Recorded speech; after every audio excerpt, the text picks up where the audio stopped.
Salut à tous. Aujourd'hui, dans cette courte vidéo, je vais vous résumer le fonctionnement des marchés financiers.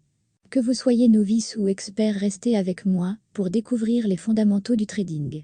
Imaginez un immense marché mondial où l'offre et la demande se croisent.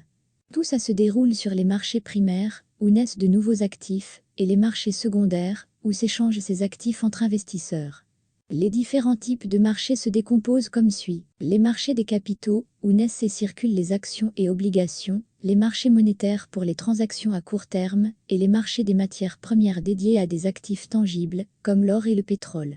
En tant que traders, nous évoluons sur le marché secondaire, et travaillons avec les zones d'offre et de demande. Voyons maintenant quels produits nous allons trader. Je ne parlerai ici que des principaux. Tout d'abord, les actions. Lorsqu'une entreprise décide de devenir publique, elle effectue une introduction en bourse en émettant de nouvelles actions. Ces actions sont ensuite négociées sur le marché primaire. Une fois qu'une action a été émise lors d'une IPO, elle peut être achetée et vendue entre investisseurs sur le marché secondaire. Les principales bourses mondiales, telles que le NYSE et le Nasdaq aux États-Unis, sont des exemples de marchés secondaires. Nous pouvons trader directement les actions, mais aussi d'autres produits financiers comme les options, qui donnent le droit, mais non l'obligation d'acheter ou de vendre un actif à un prix prédéterminé. Parlons maintenant des indices. Les actions sont cotées en bourse, avec un prix d'achat, qui représente l'offre, et un prix de vente qui représente la demande. Le prix auquel une action est négociée dépend de l'offre et de la demande sur le marché.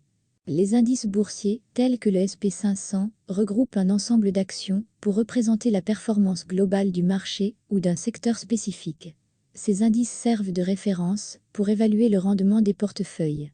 Pour conclure cette vidéo, je vais vous parler des différents contrats que j'utilise pour spéculer sur les marchés financiers, car le trading, ce n'est pas de l'investissement, mais de la spéculation. Si vous voulez investir à moyen-long terme, il faut vous tourner vers l'investissement sur actions ou ETF. Les contrats futurs. Ils établissent un accord pour acheter ou vendre un actif à une date future et à un prix convenu à l'avance. Souvent utilisés pour couvrir les risques de prix ou pour spéculer sur les mouvements futurs des prix, vous détenez réellement l'actif sur lequel vous tradez.